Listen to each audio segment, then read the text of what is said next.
Bonjour à tous les amis, bienvenue sur la chaîne donc Crypto Force pour cette actualité crypto donc numéro 71. Écoutez, j'espère que vous allez bien, vous passez un bon week-end, vous avez passé une bonne semaine.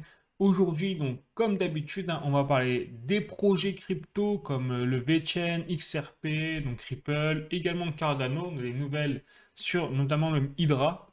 Donc ça va être plutôt intéressant d'en parler et également donc après en fin de vidéo, on parlera des actualités économiques plutôt où, bon, pour la France, hein, c'est pas rose, vous le savez déjà, donc rien de nouveau sous le soleil.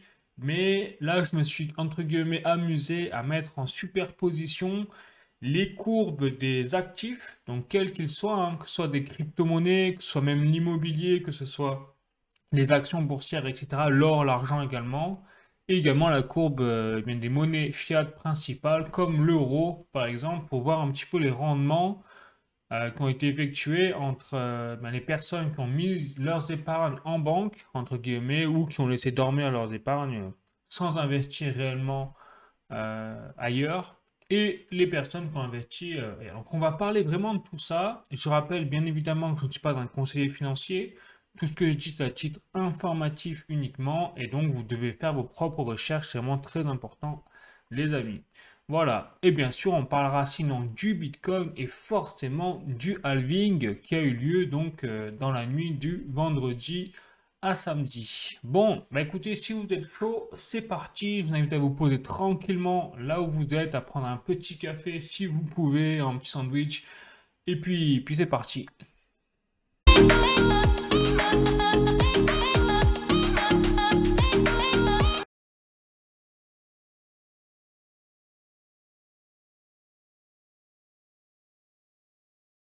Donc on va commencer par le Bitcoin et notamment comme d'habitude l'aspect sur les ETF Bitcoin Spot qui sont la nouveauté de l'année. Et donc là j'ai un tweet de Satoshi Stacker comme vous pouvez voir ici. Et donc Satoshi Stacker nous montre tout simplement le tableau mis à jour des flux entrants et sortants des ETF Bitcoin Spot sous les gestionnaires d'actifs. Et donc là au 18 avril 2024 vous voyez, eh bien, en fait, entre 18 et le 12 avril, nous étions tout simplement dans des sorties nettes de Bitcoin sur les ETF spot.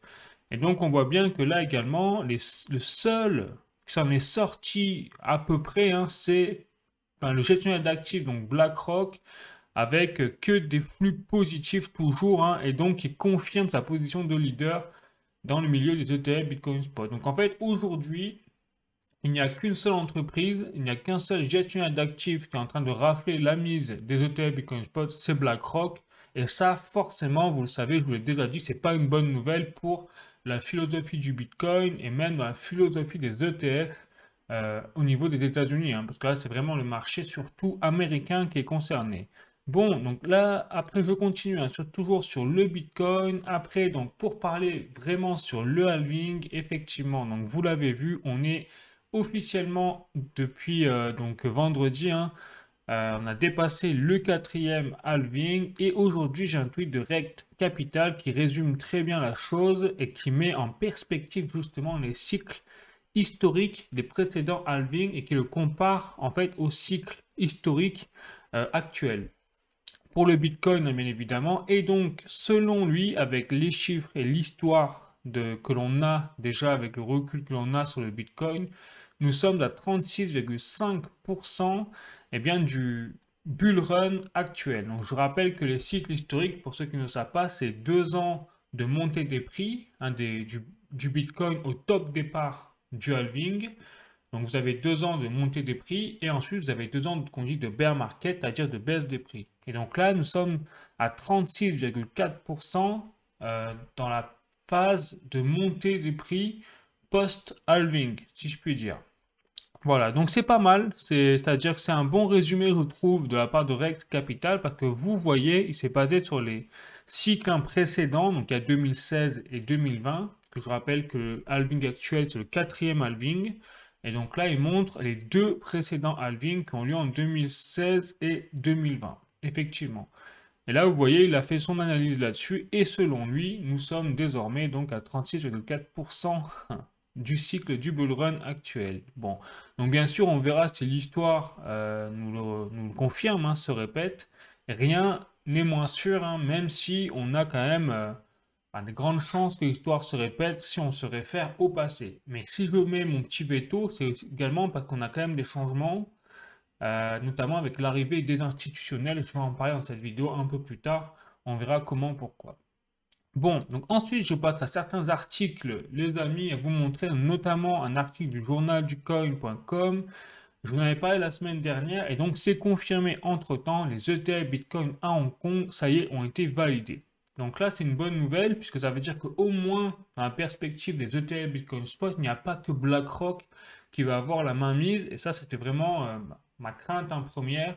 C'est qu'en plus de dénaturer la philosophie du Bitcoin, eh bien, en plus, on met ces ETF-là que dans les mains de BlackRock. Donc là, au moins, c'est une bonne nouvelle, c'est qu'on a le marché asiatique qui arrive là-dessus et qui va essayer de concurrencer BlackRock. Donc c'est pas plus mal. Ensuite, je continue avec un deuxième article sur le Bitcoin de cointribune.com, donc Rune, l'arme secrète de Bitcoin pour surpasser Ethereum et Solana. Donc il faut savoir qu'effectivement, on a plusieurs concurrences, hein, au sein des crypto-monnaies. On a la concurrence de base, notamment le fait que le Bitcoin soit donc, on va dire, un token. Par exemple, chaque crypto-monnaie, vous le savez, ont des tokens et donc sont intrinsèquement un petit peu concurrentes, même si c'est vrai que le Bitcoin, lui, c'est le roi et que c'est lui qui fait la pluie et le beau temps. Mais après, on a l'aspect également des NFT, et là, c'est quelque part un sous-marché qui est de plus en plus connu parce qu'il est lié de plus en plus fortement à tout ce qui est l'aspect de RWA, Real World Asset.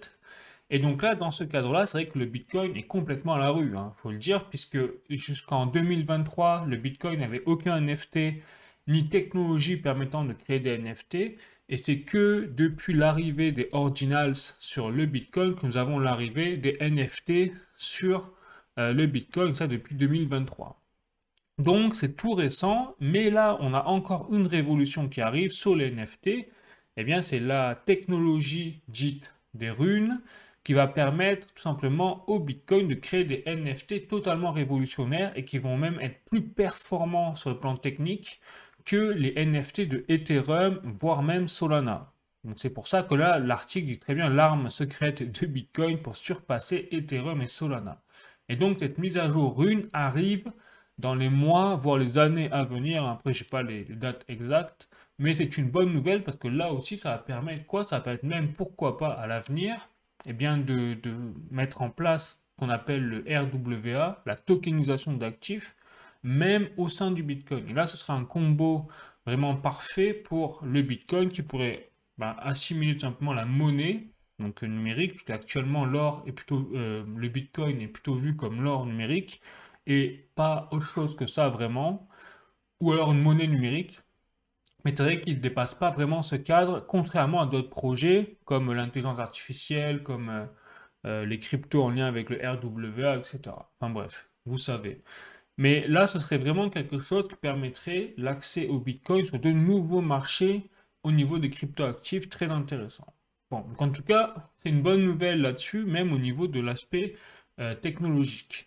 Bon, donc voilà les amis, ce sera tout pour le Bitcoin. Donc je vais ensuite passer au prochain projet, enfin prochaine crypto-monnaie plutôt, c'est-à-dire VeChain comme d'habitude. Et là donc vous avez une première information, premier tweet de la fondation VeChain directement, avec justement de plus en plus d'informations qui rentrent dans le cadre du narratif RWA. Et donc là, VeChain en fait a mis en place un programme pour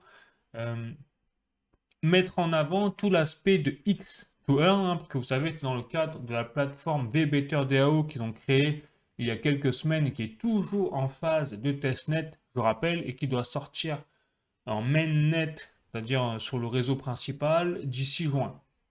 Voilà. Et donc, jusque-là, eh bien, avec ce programme, qu'est-ce qu'ils veulent faire? Ils veulent tout simplement promouvoir le développement justement de dApps, d'applications sur le réseau du VeChain, l'écosystème du VeChain, en lien avec la traçabilité et le Real World Asset, c'est-à-dire le RWA, hein, fameux que je vous dis. Et si je vous en parle de ce programme-là, c'est tout simplement pour vous montrer que derrière, ça y est, il y a déjà des projets qui sont en train de sortir sur l'écosystème du VeChain, comme The SolarWise.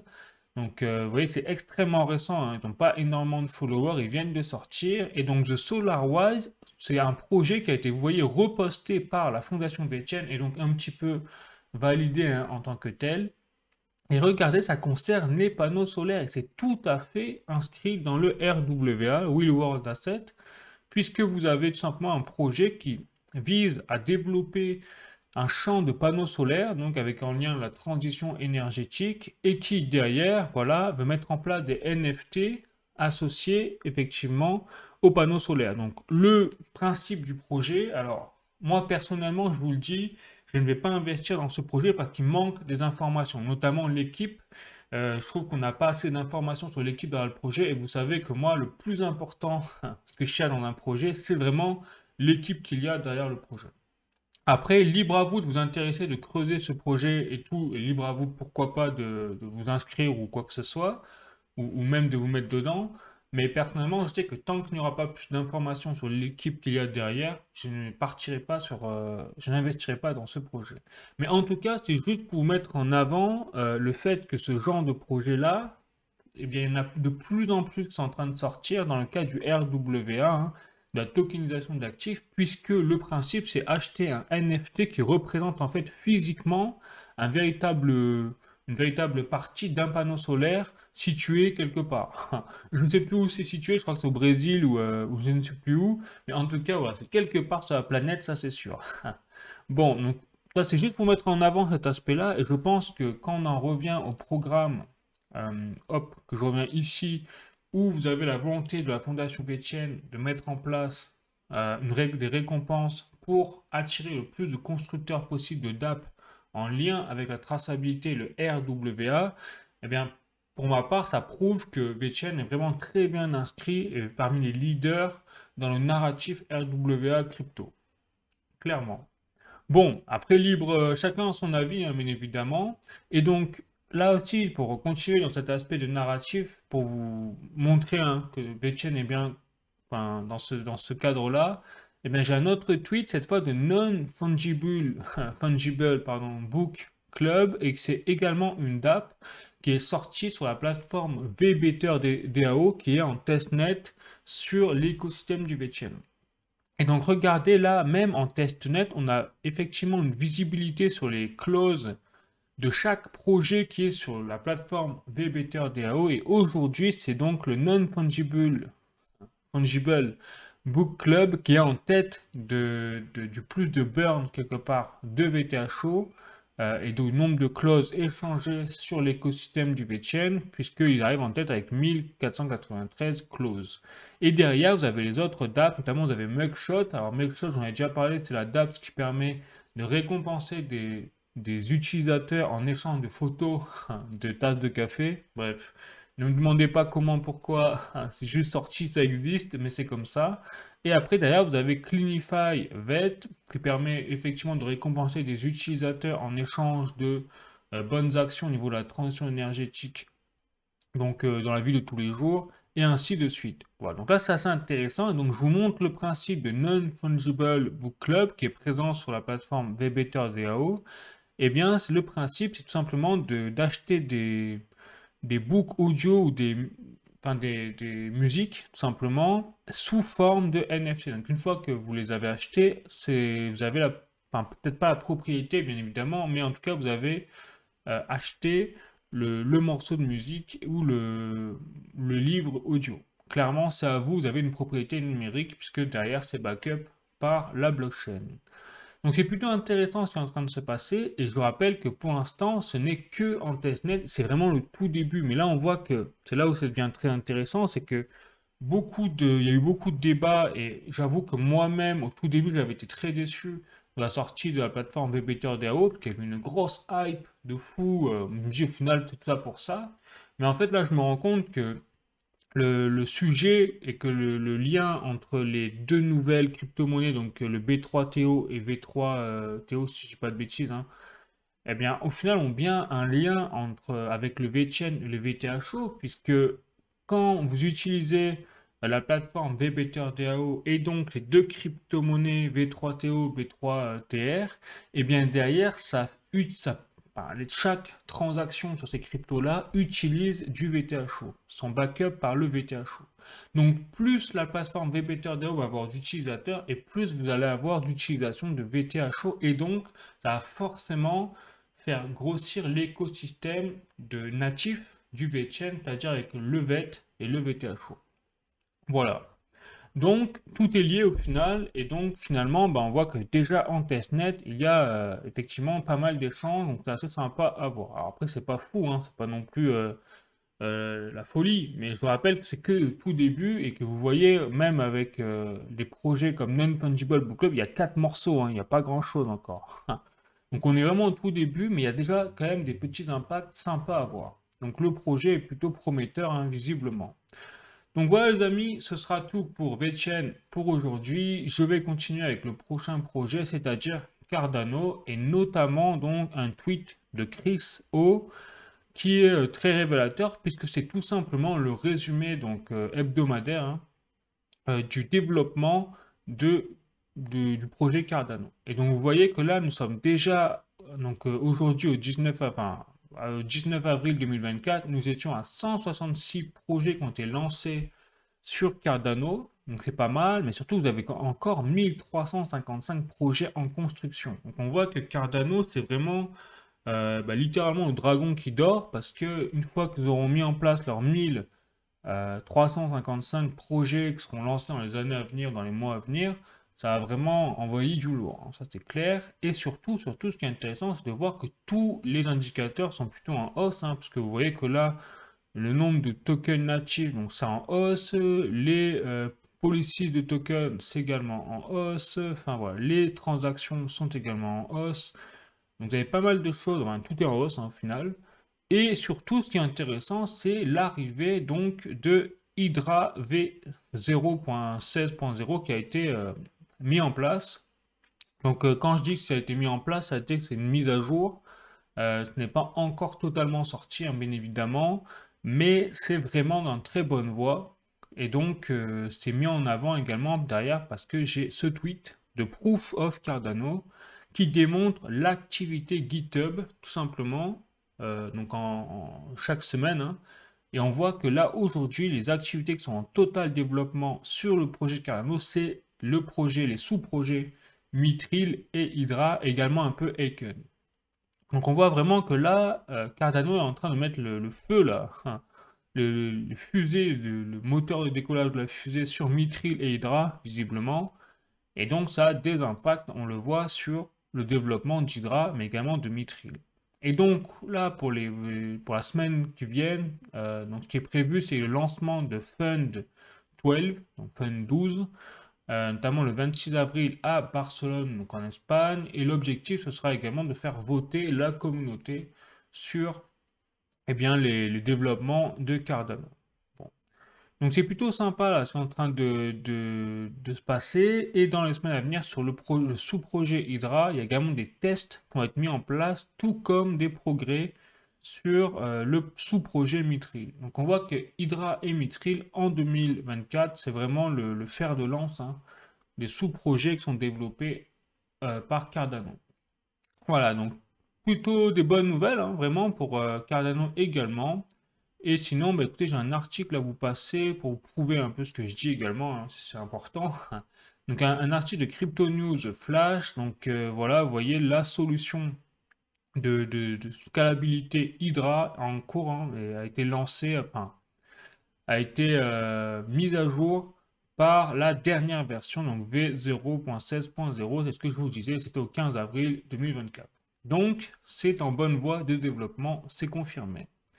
Allez, voilà, ce sera tout pour Cardano, les amis, aujourd'hui. Maintenant, je vais passer donc au prochain projet et dernier projet, on va dire, du jour, c'est-à-dire XRP et Ripple, et notamment avec un post de Brad Garlinghouse qui a été interviewé, hein, tout simplement sur Fox Business, comme on peut voir ici, et il déclare tout simplement, Brad Garlinghouse, qu'avec le halving, lui, il prévoit donc tout simplement un doublement, un,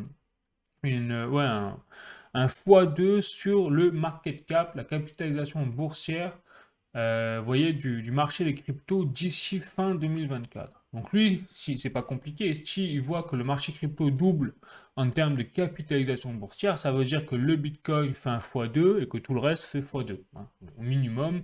Que je rappelle que la capitalisation boursière d'un actif est liée à son prix.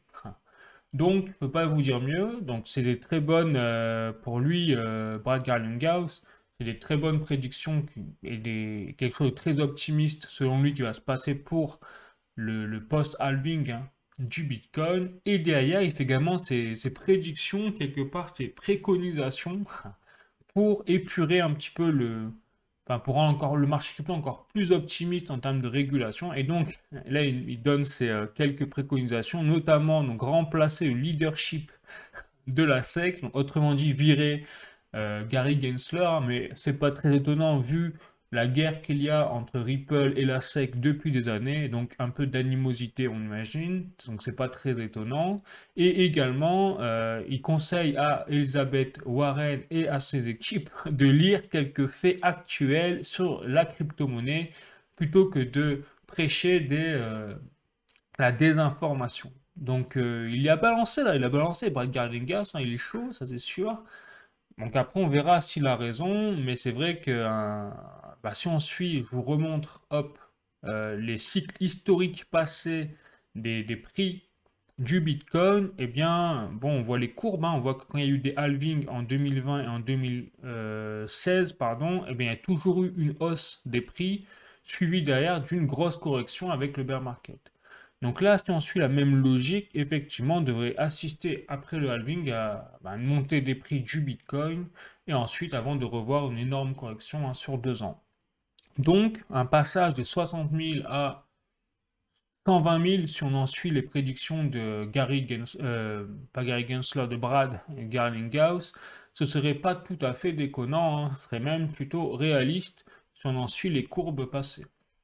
Bon, ensuite je continue. Donc là, c'était Brad Garlinghouse, donc le PDG de Ripple. Et maintenant, on va passer à la présidente de Ripple. Comme ça, on aura fait le tour des cadres dirigeants de Ripple. Donc, qui a fait une intervention sur Web Summit Rio. Donc ça, c'était au 17 avril 2024. Et donc, il déclare tout simplement sa vision à elle, son avis sur l'arrivée, donc sur ce nouveau bull run au final du Bitcoin et pourquoi il sera différent. Et notamment, elle déclare que là, il y a Goldman, BlackRock et Fidelity qui sont arrivés donc sur le marché du Bitcoin. Et donc, comme c'est des institutionnels, eh bien, on va vraiment avoir quelque chose de différent pour le marché des cryptoactifs par rapport au précédent cycle. Donc après, elle a pas fait de prédiction sur les prix, elle a juste dit que les choses étaient désormais différentes. Et surtout, elle parle, bien évidemment, hein, du XRP. Donc, enfin, c'est plutôt logique, hein, puisqu'elle est la présidente de Ripple. Voilà les amis, donc là, c'est plutôt des choses quand même positives dans l'ensemble qui prévoient ces gens-là, mais après j'ai envie de vous dire, comme ils font partie de Ripple, ils vont pas vous dire, et ils vont pas nous dire que tout va s'effondrer et que XRP, bah, faut surtout pas en acheter, on a bien compris. Donc toujours à prendre avec des pincettes. Alors après j'ai un article, hop, voilà, qui vient quand même confirmer, hein, un petit peu leur vision à ces deux personnes, à Brad Garlinghouse et Monica Long.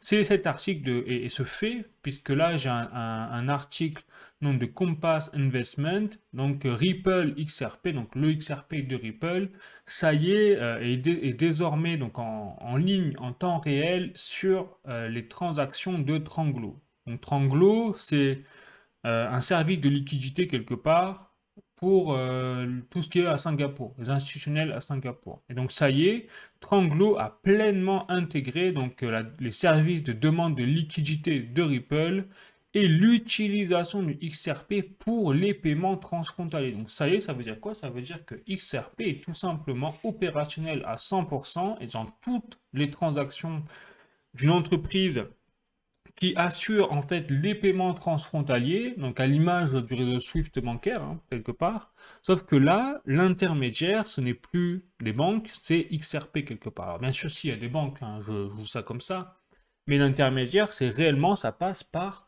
Ripple et XRP, puisque derrière, eh bien, vous avez toute l'image du XRP qui est indiqué.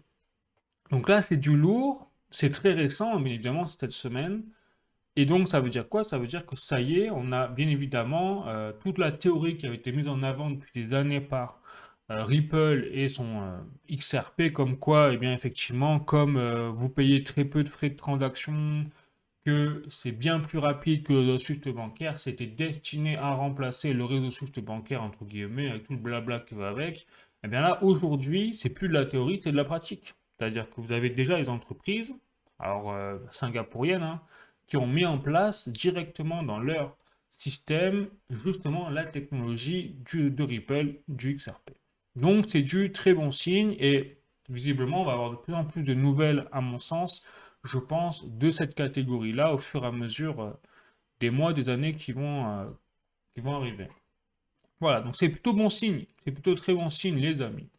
Ensuite, donc ce sera tout pour XRP Ripple. J'ai passé directement aux actualités économiques hein, dans le dur du sujet là en ce moment. Donc notamment un article de latribune.fr, donc réduction du déficit public, le FMI torpille l'objectif de la France pour 2027. Donc alors que le gouvernement prévoit de faire passer le déficit public en dessous de 3%, le Fonds monétaire international, donc dit FMI, table en fait sur un déficit à 4,3%, alors effectivement que le Haut Conseil des finances publiques, donc en France, hein, a mis un carton rouge. Donc là, on est vraiment dans le délire total hein, et surtout la conclusion épique de la gestion catastrophique des finances publiques par nos gouvernements successifs. Mais là, je pense que le dernier, il a vraiment fait fort, puisqu'on se rend compte qu'en fait, ils n'arrivent même pas à gérer leur propre budget. Donc comment voulez-vous qu'ils disent aux Français et qu'ils nous apprennent à nous, Français, comment il faut pour investir, enfin, pour gérer un budget et même investir à droite à gauche, si eux-mêmes déjà n'arrivent pas à s'en sortir pour leur propre, pour notre déficit public, puisque bon, bien évidemment, c'est nous les contribuables, hein, qui allons payer les pots cassés comme d'habitude. Donc là, c'est quand même pas bon signe. Moi, je ne vais pas vous le cacher, de toute façon, c'est pas sorcier. Hein. Le déficit public, c'est ce que l'État français dépense au quotidien et chaque année, il dépense toujours plus pour on ne sait pas quoi. Donc, ma foi. Voilà, donc là, ça sent pas bon. Donc c'est pour ça que je me suis quelque part un peu amusé derrière tout ça à reprendre, c'est-à-dire les courbes. Alors attendez, j'ai un autre article à vous passer, j'avais oublié. Excusez-moi, un autre article à vous passer de Elucide.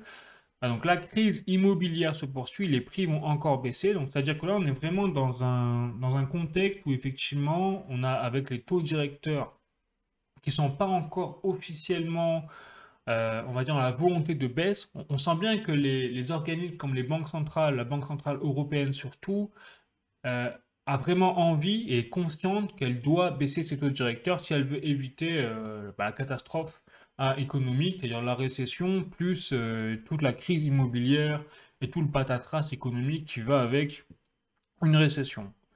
Et donc, malheureusement, le problème, c'est que comme ils ne sont pas encore sûrs d'avoir bien régulé l'inflation, eh bien, ils ne sont pas encore sûrs de pouvoir définitivement et on va dire avec sérénité baisser leur taux directeur. Donc, c'est pas rien d'évident là pour le moment, mais en tout cas, ce qui est sûr, c'est qu'on a une crise immobilière, vous voyez, qui se poursuit. Donc là, j'ai l'article de Elucide qui date du 18 avril 2024. Et eux, par exemple, dans cet article-là, prévoient même que ça va continuer hein, jusqu'en 2025, puisque l'économie ne permet pas encore un retournement de situation. Et donc là, c'est vrai qu'on a ce qu'on est en train de vivre au niveau de l'immobilier, je parle bien uniquement de l'immobilier, ça s'appelle une déflation. Et ça, c'est vrai que c'est pas bon pour l'économie, puisque la baisse des prix appelle en fait la baisse des prix. Hein. C'est comme la hausse des prix appelle une hausse des prix, mais hein, la baisse des prix appelle la baisse des prix, puisque les investisseurs préfèrent, qui veulent acheter une maison, comme ils voient que les prix sont en train de descendre, préfèrent attendre un peu pour acheter une maison. Et donc, comme tout le monde fait ça, eh bien, les prix baissent encore plus, et ainsi de suite. Enfin, c'est l'inverse du panic sell, où quand vous avez les marchés boursiers, par exemple, qui sont en train de s'effondrer, eh bien, vous avez les investisseurs qui paniquent et donc qui vendent à leur tour et qui fait boule de neige hein, sur les marchés, qui fait encore plus baisser le marché. Donc là, c'est un peu le même principe pour la crise immobilière, pour la déflation, entre guillemets, hein, c'est le vocabulaire que j'utilise là-dessus. Donc, c'est-à-dire que la crise, voilà, l'immobilier, on n'est pas prêt de s'en sortir, surtout que là, je rappelle, hein, tous les promoteurs immobiliers, forcément, hein, qui sont liés à, bah, justement à cette crise immobilière, sont en train de couler partout dans le monde. Que ce soit Evergrande en Chine, on en a déjà parlé, que ce soit même promoteur autrichien, là, un des plus gros en Autriche qui a annoncé être en très grande difficulté là, en début d'année. Enfin, donc on a toute cette catégorie-là qui est vraiment en grande difficulté partout en Europe, et donc en France, on n'y échappe pas non plus. Bon, donc maintenant, je vais vous montrer tout ce qui est les classes en fait, d'actifs, donc avec les courbes. Que c'est vrai que c'est bien beau de parler de la bourse, de parler du Bitcoin, de l'or et tout, mais c'est vrai que c'est mieux d'avoir un graphique à comparer, surtout par rapport notamment à l'évolution de l'euro dans un même laps de temps. Donc là, par exemple, je suis sur Boursorama et vous voyez, j'ai la courbe. Alors, je vais mettre sur 10 ans, hein. J'ai la courbe de l'euro par rapport au dollar, donc sur 10 ans. Et regardez, sur 10 ans, nous sommes à moins 22,82%. Donc on fait quand même une sacrée chute. Et encore, nous avons bien repris des couleurs au niveau de l'euro par rapport au dollar depuis 2022, c'est-à-dire depuis l'annonce de la guerre entre la Russie et l'Ukraine. Souvenez-vous, on nous avait déjà parlé effectivement de cette baisse dramatique hein, de l'euro. Mais là, on voit quand même que c'est pas, on n'est pas sorti de l'auberge, hein, parce que oui, ça stagne un peu, mais c'est pas fou fou quoi. Bon. Donc ça, c'est la courbe de l'euro. Donc imaginez, vous avez mis vos, je sais pas, 10 000 euros sur un compte bancaire où vous avez épargné à hauteur de 3%, ben en fait, vos 3% d'intérêt par an, ils sont fait défoncer quelque part hein, par, au bout de 10 ans par la dévaluation simplement de l'euro. Donc maintenant, je vais prendre les courbes. Alors notamment, je vais prendre la courbe. Là, je suis sur Espace Mondial Atlas Sciencespo.fr, vous voyez. Et donc là, j'ai l'indice, l'évolution de l'indice Dow Jones de la bourse de New York entre 1920 et 2018. Et regardez un peu moi cette courbe de cinglé. Donc vous avez en 2020, en 1920 pardon, donc le début, on a même dû faire un zoom.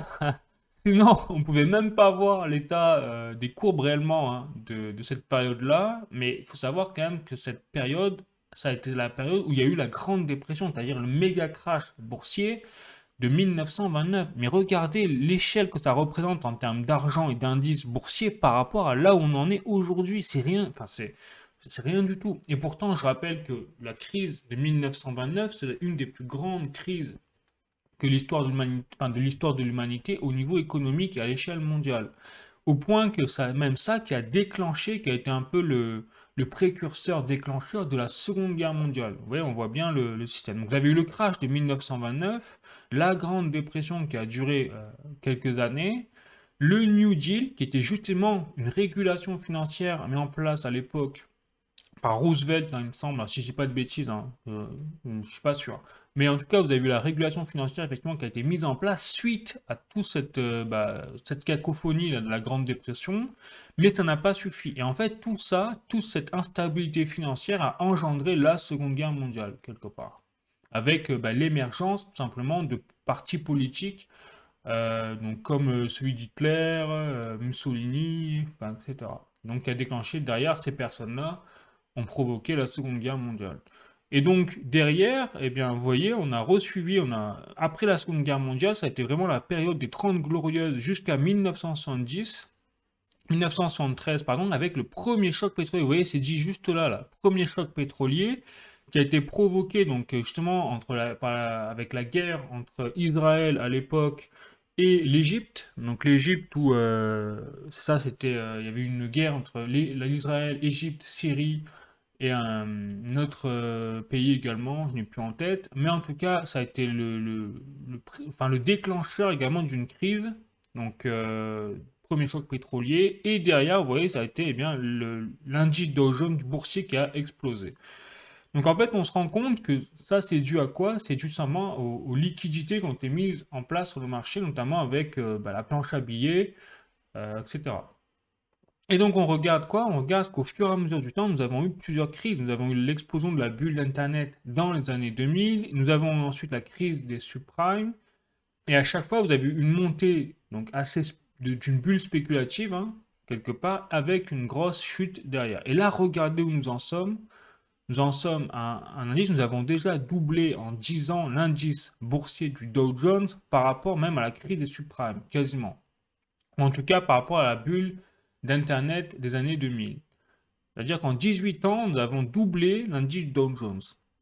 Avec un pic, regardez, phénoménal qui n'a pas encore corrigé, entre guillemets, puisque comme on a compris que le marché boursier est fait de cycles, c'est-à-dire de cycles de montée, avec une crise qui vient stopper quelque part le cycle haussier. Donc comme la bulle, hein, on l'a vu des années 2000 d'Internet, ou la crise des subprimes. Et donc là, on voit bien quand même, enfin je sais pas vous, mais depuis 2008, donc le Dow Jones se porte à merveille, hein, faut le dire.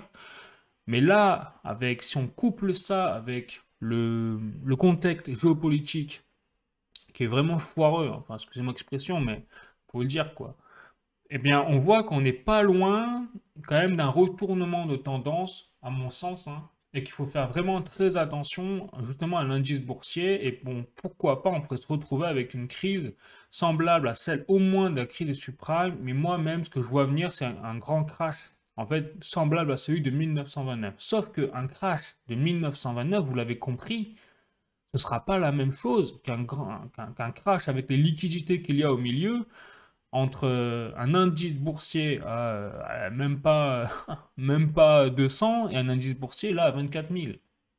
Voilà, donc c'est vraiment là ce qu'on est en train enfin, ce que je suis en train de subodorer, c'est vraiment un crash phénoménal qui va qui va vraiment nous impacter très très fort. Bon, après, bien évidemment, je peux me tromper. Je dis pas que j'ai la science infuse. Hein, enfin, toujours, je n'ai pas la science infuse. Je peux me tromper, d'ailleurs même j'espère me tromper, parce que si j'ai raison, ça veut dire que c'est vraiment la catastrophe, clairement. Donc vraiment j'espère me tromper les amis, après vous, n'hésitez pas à me dire ce que vous en pensez dans les commentaires de tout ça, mais ce que je trouve vraiment très intéressant, c'est de prendre un peu du recul sur l'histoire, et on voit que l'histoire se répète tout le temps. On le voit, hein. Quand on voyait les crises, bon, on n'a rien compris, quoi. On continue de faire les mêmes conneries. Bon, ensuite, je continue maintenant, je vais passer à la courbe de l'or. Donc là, je suis sur Bullion Volt. Vous voyez, vous connaissez la courbe, parce que je la montre régulièrement. Et là, regardez, on a quand même l'or qui est en constante augmentation depuis 20 ans. Il y a 20 ans, le kilo d'or était à 10 000 euros. Aujourd'hui, bon, ben, vous voyez, il est à quasi 72 000 euros. Donc on voit que là aussi, au fur et à mesure de la dévaluation de l'euro, la courbe que je vous ai montré tout à l'heure, eh bien, l'or, lui, au contraire, il a continué à augmenter. Et même, il a bien surperformé l'euro. Bon, ça veut dire que l'or confirme toujours hein, sa tendance d'être une protection contre l'inflation et d'être une protection pour votre épargne. Voilà. Et enfin, le Bitcoin. Donc là aussi, j'ai la courbe. Je suis sur CoinMarketCap. Je suis sur la courbe donc, depuis le début, hein, donc quasiment, donc, vous voyez, depuis 2011. Vous voyez l'évolution du Bitcoin. Et le Bitcoin, lui, il fonctionne par cycle. On le voit très bien. Vous voyez, là, 2017, enfin, il a eu 2 ans de montée. Et après, il s'est pété la figure. Et ensuite, il a repris donc en 2020. Il a remonté, il s'est pété la figure. Et là, rebolote. Donc, c'est toujours une histoire de cycle. Donc l'histoire en fait finit toujours par se répéter. Donc il n'y a que l'or au final qui lui a une courbe vraiment qui est corrélée presque par rapport à l'euro ou au dollar, mais inversée. C'est-à-dire qu'il prend de la valeur tandis que l'euro et le dollar se pètent la figure. Donc c'est pour ça que quand je dis qu'il faut vraiment diversifier ces bagues au final, ou en tout cas essayer d'avoir un esprit d'investissement, c'est tout simplement parce qu'on voit que si on n'investit pas pour aller plus vite que l'inflation, eh bien forcément on voit son pouvoir d'achat qui se fait, qui réduit comme peau de chagrin au soleil. Voilà. Donc après, sur quelle bague miser? Eh bien, vous l'avez compris, personnellement, je n'irai pas mettre mes billes sur le marché boursier quand je vois une courbe comme ça qui va, à mon sens, se péter la gueule et se retourner très rapidement, puisque on a, vous voyez, les cycles quand même de crise sont plutôt réguliers. Bref, moi, ça fait un petit moment qu'on n'a pas eu de retournement sur l'indice Dow Jones. Bon, mais après, là aussi, je peux me tromper, mais en tout cas, personnellement, je préfère éviter les actions, et même pour un aspect de moralité, quand je vois l'impact des actions sur l'aspect des actionnaires, dividendes, etc., bon, c'est toujours les mêmes qui se gavent, et voilà. Donc après, vous avez effectivement l'or, hein, qui est lui une valeur sûre, on le voit bien, malgré des corrections au fur et à mesure du temps, lui, il reste plutôt régulier. Le Bitcoin, pourquoi pas? Vous avez vu, parce que là, nous sommes effectivement dans une phase où nous avons un cycle de bull run. Mais là, le bull run, il faut comprendre qu'il faut savoir quand sortir du marché. Parce que sinon, vous allez vous faire massacrer quand le Bitcoin va reprendre ces 2 ans de cycle baissier, enfin 2 ans de bear market.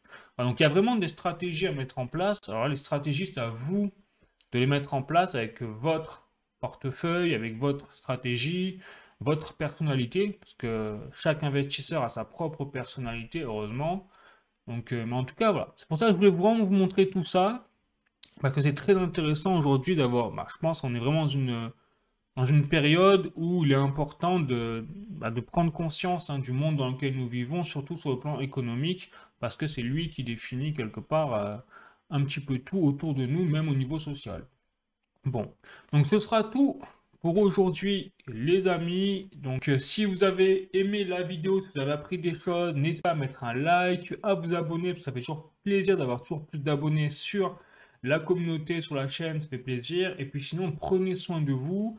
N'hésitez pas à mettre des commentaires, hein, pour savoir ce que vous en... Enfin, je veux vraiment curieux de savoir ce que vous en pensez de toutes ces courbes, même si vous pensez vous aussi qu'il va y avoir un crash boursier là, phénoménal. Je serais très curieux, ou si je peux me planter, parce que même, vous pouvez me dire, je me plante totalement, et puis voilà, hein, vraiment, je ne suis pas à l'abri. Ben, je vous souhaite une très belle semaine, très beau fin de week-end, et puis je vous dis à la semaine prochaine. La bise, ciao.